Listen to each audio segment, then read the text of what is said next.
व्यक्तित्व के बारे में तो अलग-अलग पहलुओं पर बात करते हैं। उनकी सही और मतलब उनके जो विवादास्पद जाति आधारित नीतियाँ पर जो चर्चा करते हैं उन पे गणना है या विभाजन है या डिवीजन है, राइट? तो ये बेसिकली क्या करता है, हमारी सोसाइटी को कास्ट के आधार पर और ज्यादा डिवाइड, क्योंकि बट वो है कि मतलब मैं कह रहा हूँ जो जातीय आधार पर ये 75% करने की कोशिश, उससे क्या होगा? मतलब तुम 100% भी कर दो, अगर लोगों को मिलेगा ही नहीं तो कहाँ से होगा? फिर क्या होता है वहाँ पे फाइनेंशियल एड की इस तरह की वेरी शार्प, बहुत आप शार्प हो और आपको स्कॉलरशिप मिलती है।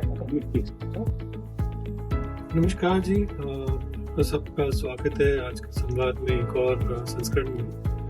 मैं हूँ रमेश और मेरे साथ है शालिन। आज हम ऐसे मुद्दे पर चर्चा करेंगे जो हमारे देश के लिए काफ़ी करीब है और जिसे पॉलिटिशियंस काफ़ी उछालते भी हैं। हम बात कर रहे हैं कास्ट पॉलिटिक्स की। तो आप जानते हैं कि एक तरफ मोहब्बत की दुकान की बात हो रही है, यहीं दूसरी तरफ जैसे जाति जनगणना चलता रहता है। तो आज हम राहुल गांधी का व्यक्तित्व के बारे में तो अलग अलग पहलुओं पर बात करते हैं। उनकी सही और मतलब उनके जो विवादास्पद जाति आधारित नीतियां पर जो चर्चा करते हैं उन पे एक दिलचस्प विरोधाभास है। तो एक नेता जो प्रेम की बात करता है वही विभाजन की नीति का समर्थन भी करता है। आज हम इसी जटिल विषय को समझने की कोशिश करते हैं। चलिए शुरू करते हैं इस रोचक चर्चा को। जहाँ हम देखते हैं कि कैसे एक व्यक्ति के विचारों में इतनी भिन्नता हो। तो शालिन क्या कहते हैं? तो रमेश, अभी आप राहुल गांधी जी के बारे में बात करने की कोशिश कर रहे हैं।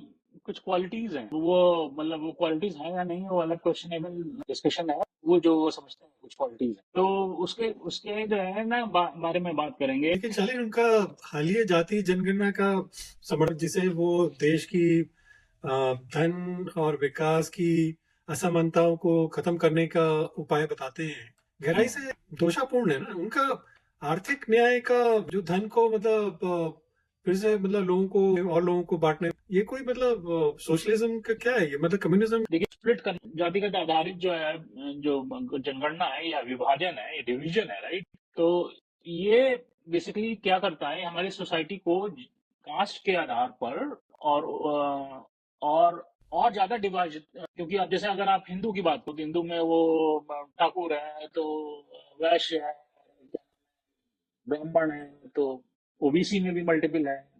उस तरीके से वो करने की कोशिश कर रहे हैं।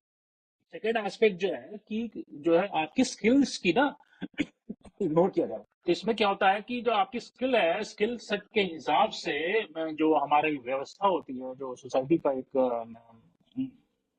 एक स्ट्रक्चर होता है। बट ये तो शालिन संविधान के विरुद्ध है ना। मतलब ये जाति और अल्पसंख्यकों को जो देश की संपत्ति में हिस्से की निर्धारण में मतलब प्राथमिकता देती है, ये बात तो गलत है। आर्थिक विकास में जैसे बाधा भी तो है। इससे मतलब जो इंडस्ट्रियलाइजेशन और इन्वेस्टमेंट है उसको भी तो मतलब बाधा। हाँ रमेश जी, बिल्कुल। और सबसे पहले तो अगर आप देखो तो बेसिकली एजुकेशन है, जो हमारी सोशल रिफॉर्म की फीलिंग है, जिसको जागरूकता कह लो, तो उस पे जो है ना ध्यान देने वाली एक देने की जरूरत। ये जन जन जागरूकता अभियान की जिसकी हम बात कर रहे थे ना, सोशल अवेयरनेस का जो है मूवमेंट चलाने की जरूरत है। इससे क्या होता है, हमारा जो कास्ट बेस की कोशिश की जा रही, तो इसीलिए मैं कह रहा हूँ, और वो अभियान चलाने की जरूरत है। वो अभियान चलाने से क्या होता है, मूवमेंट चलाने से पूरा सोसाइटी का हर पहलू उसमें पार्टिसिपेट करता है, स्लोली स्लोली। तो वो स्ट्रेटेजी बेस्ट होती है, वो चलाने की बहुत जरूरत है। तो आर्थिक सशक्तिकरण भी तो बहुत महत्वपूर्ण है। तो इसके लिए विकास कार्यक्रम, इंडस्ट्रियल सपोर्ट, ये न्याय संगत भी जरूरी है। तो इन सबको तो मतलब लागू करना, पर ये कौन करेगा? मतलब ये तो किसी को मतलब करने की इच्छा ही नहीं। देखिए प्रमेय, जो सोशल यूनिफॉर्मिटी होती है ना, सामाजिक में सोशल यूनिफॉर्मिटी के लिए इसमें अंतर जाति और सांस्कृतिक कार्यक्रम और जो कल्चरल हमारे प्रोग्राम्स होते पर ये शासन और नीति के साक्ष्य आधारित नीति निर्माण मतलब मजबूत, उसको और मजबूत कर शासन, बट आरक्षण जैसे नीतियों को नियमित जैसे अगर वो पहुंच रही है किस पे, सही वर्क पे तुम मतलब कर देते हो क्रीमी लेयर को, तो क्या होता है कि लोग प्रताड़ित हैं या जिसको नहीं मिल रहा है तो वो तो वैसे ही रहे, जिसको मिल रहा है वो उसकी पीढ़ियां दर पीढ़ियां मजे कर रही है 75 साल से। तो ये जो ना बेसिकली इसको थोड़ा सा जुडिशियल एंगल से, डिविजन लॉ मतलब जो है इस तरह की जो डिवीजन किए जा रहे हैं इसके अगेंस्ट लॉ, उसको ना बहुत स्ट्रांग करने की तो हमारा जुडिशरी है, न्यायपालिका, वो जाति संबंधी, कास्ट रिलेटेड स्पेशलाइज ट्रेनिंग भी देने की जरूरत है। ये तो है खैर, बट जुडिशियरी सुन कौन रहा आजकल। उन्होंने क्रीमी लेयर अप्लाई किया, कहा कि नहीं हम तो मानते नहीं। मीडिया और जैसे बाकी जो प्रतिनिधित्व करते हैं उनका, उनकी विविधता तो मतलब को भी तो बढ़ावा देना करते हैं ये लोग, उनको फिर चुनौती देने की। हाँ वो तो है, मल्टीफेसेट या बहुपक्षीय जो मुद्दे हैं इनके बारे में अगर हम थोड़ा ध्यान दें, इसमें ये सोचने की बेसिकली ये जरूरत है कि भारत में, हमारे इंडिया में बेस्ड जो 75 साल में जो चीज नहीं हुई उसका मतलब वो चीज गलत है ना, कुछ तो चेंज करना जरूरी है ना, उसमें कुछ तो कमी होगी बात जो नहीं कर हो रहा रहा। हूँ, उसका सोल्यूशन यही है रमेश कि जब आपका सोशल जो डिमार्केशन है, वो सारी सोसाइटी का, जैसे जो डिमार्केटेड क्लास है, फॉरगेट अबाउट एससी एससी, उसकी बात नहीं करो, तो जब आपका सोशल स्टेटस इकोनॉमी वाइज जो है ना थोड़ा सा इम्प्रूव होगा, भाई आप उनकी जाति तो चेंज नहीं कर सकते। भाई अगर मैं एससी कैटेगरी का हूँ तो मैं हूँ, मेरा अगर सोसाइटी में इकोनॉमिक स्टेटस चेंज हो जाएगा ना तो वो एक गेम चेंज। नहीं वो तो है खैर जरूरी, तो बट वो है कि मतलब मैं कह रहा हूँ जो जातीय आधार पर ये 75% करने की कोशिश, उससे क्या होगा, मतलब तुम 100% भी कर दो, अगर लोगों को मिलेगा ही नहीं तो कहाँ से होगा फिर भाई, जो उससे कुछ नहीं होने वाला। कुछ नहीं होने वाला। तुम 50% भी बहुत होता है, 50% में भी तुम उनको देखो ना जिनके पास नहीं है। अब पहली बात तो जगह ये सब जो है जाति का मतलब इकोनॉमिक बेसिस पे होना चाहिए मेरे ख्याल से, मुस्लिम हो चाहे हिंदू हो चाहे कोई भी हो, अगर इतना गरीब है उसको आरक्षण मिले भाई। सिर्फ ठीक है एस सी एस टी का अलग हिस्ट्री रही, बट हमें कुछ तो मतलब गरीबों के 10% तुमने इकोनॉमिक रिजर्वेशन कर, बट उससे क्या होने वाला है जो है पूरा तुम्हें देखना पड़ेगा ना कि गरीबों के पास चाहिए। अब वो आईएएस वाली लड़की जो अभी पकड़ी गई, वो आर्थिक रूप से मतलब लोग क्या कर रहे हैं, 10 लाख से ऊपर अपनी इनकम जो है एक साल, तो उसमें वो आर्थिक रूप से वो आ जाते हैं। फिर अगले सारा मतलब जैसे मेरे पास अगर सपोज 3-4 करोड़ है, ये सारा जो है रिश्तेदारों में अपना पैसा बांट दूं और कुछ कर, और फिर जो है मेरे पे अपनी इनकम जो है साल की 10 लाख से कम, अब मेरी बच्ची है, अब अगले साल वो देगी तो वो आर्थिक रूप से तुम्हें देखना नहीं चाहिए कि तुम्हारे लॉस क्या। नहीं देखिए, इसके लिए ना मैं बताऊं, यहाँ पे थोड़ा सा इंडिया में स्टेट्स का जो सिस्टम होता है उसको फॉलो करने की, सीट रिजर्वेशन नहीं करता, ये मेरा अपना परसेप्शन है। एक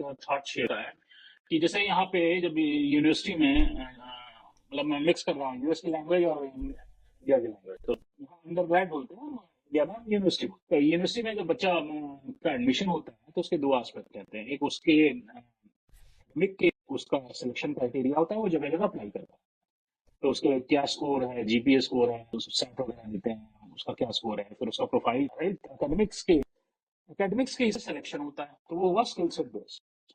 फिर क्या होता है, अब वहां पर फाइनेंशियल एड की भी एक तरह की, if you are very sharp kid, बहुत आप शार्प हो और आपको स्कॉलरशिप मिलती है एकेडमिक के हिसाब से, वो इंडिया में भी होता है, ऐसी बात नहीं है। फिर सेकंड एस्पेक्ट क्या होता है कि पेरेंट्स को अपना टैक्स फाइल रिटर्न, राइट, जब आप अप्लाई करते हैं, जैसे आपने मान लीजिए, हाँ, तो आपसे अगर जानबूझ के न्यूज को कितना इंडिया में व्यूअर्स को समझ में, तो बेसिकली क्या होता है कि पेरेंट्स को अपना टैक्स फाइल रिटर्न का यहाँ पे सोशल सिक्योरिटी नंबर होता है, सब उसमें इंटर होता है, एवरीथिंग इज इंटर में, सब कुछ वैसे जाता है। तो देखते हैं बच्चे का कि पेरेंट्स की इनकम कितनी है, और पेरेंट्स की फाइनेंशियल एड बच्चे को प्रोवाइड की जाती है, कोई भी बच्चा एजुकेशन से डिप्राइव ना। अब बच्चा बहुत अच्छा है, लेट्स से जैसे बहुत महंगे महंगे कॉलेज की बात कर लें, जैसे आप स्टैनफोर्ड यूनिवर्सिटी या हार्वर्ड यूनिवर्सिटी है, बच्चे का वहाँ पे इसके स्किल के हिसाब से एडमिशन हो गया, बट पेरेंट्स की इनकम बहुत कम है, तो स्टैनफोर्ड हार्वर्ड देखती है, उनके टैक्स के रिटर्न के हिसाब से देख लेती है कि ओ ये तो बच्चे के पेरेंट्स तो अफोर्ड नहीं कर सकते, देन दे ऑफर किड कि तुम्हें हम ये देते हैं, इतने परसेंट स्कॉलरशिप मिलेगी, इतना परसेंट तुम्हारी फीस वेव ऑफ हो जाएगी, और बाकियों के लिए तुमको ये लोन, फेडरल लोन भी मिलेगी, ये सब चीजें करने की जरूरत है। तो वो क्या है कि एडमिशन प्रोसेस में तो वहां पर स्किल से आने दो बच्चों को, जो लोअर क्लास बच्चे हैं वो उनको वो तो उस पर मेरा तो जोड़ मानना दो, यही है कि मतलब 12th तक जो है एजुकेशन तुम उनको चाहे फ्री में तो फ्री में दो, फ्री क्या में फर्क दो है। फिर आगे बढ़ सके। मैं कह रहा हूँ चलो उनको थोड़ा रिजर्वेशन भी दे दो अगर तुम्हें देना है, but reservation should be only for one generation. तुमने एक बार उस जनरेशन को उठा दिया, बाकी परिवार भी तो हैं यार इंडिया में। मतलब बाकी भी तो फिर मतलब एक ही परिवार बार बार लेते रहेगा। बेचारा जो धोबी या नाई है या कोई है, उसको तो कुछ नहीं मिल रहा ना, वो तो वही काम कर रहा है अपने जनरेशन से। वही बच्चे तो, तो अब वही है कि एजुकेशन को फ्री और टेक्स्ट बुक और भी एजुकेशन की तो एजुकेशन सिर्फ सरकारी स्कूलों में एजुकेशन फ्री करने से उनको मतलब हो सकता है तुम्हें चाहिए तो प्राइवेट स्कूल में करने की तो जरूरत है। वो 10% क्या है कि रिजर्वेशन भी कर दो प्राइवेट स्कूल में यार। बस स्कूलों में करो ना, स्कूलों में करो ताकि वो पढ़ाएं और लिखें और फिर समझेंगे क्या है। अब वो जब समझेंगे आगे बढ़ेंगे तभी तो फायदा होगा। अब खैर अब ये तो बहुत ही मतलब जटिल हाँ, समस्या है जिसमें ये तो गहराई अलग हाँ, क्योंकि मतलब देखो कांग्रेस की रेजिम थी मैं यार उस कहता हूँ समय, प्रमोशन में तो बिल्कुल नहीं होना चाहिए।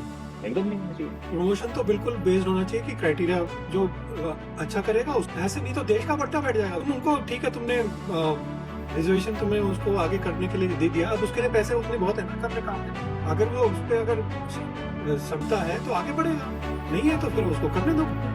तो वही है, मुझे तो इनके समझ में आता है, लेकिन जो उनकी उनकी देखिए स्ट्रेटजी है, थॉट है to conclude our discussion today. तो स्ट्रेटजी तो वेल थॉट है। वो इंडिया में मोर डिवीजन क्रिएट करना चाहते हैं ना फॉर द मोर पॉलिटिकल सर्व वही है चलो सबसे चीज मुद्दा वही। खैर आई थिंक आज के लिए इतनी करते हैं, यहीं पे समाप्त करते नमस्कार, और हमारे चैनल को लाइक करिए, सब्सक्राइब करिए और अपने कमेंट्स अवेलेबल करिए। नमस्कार।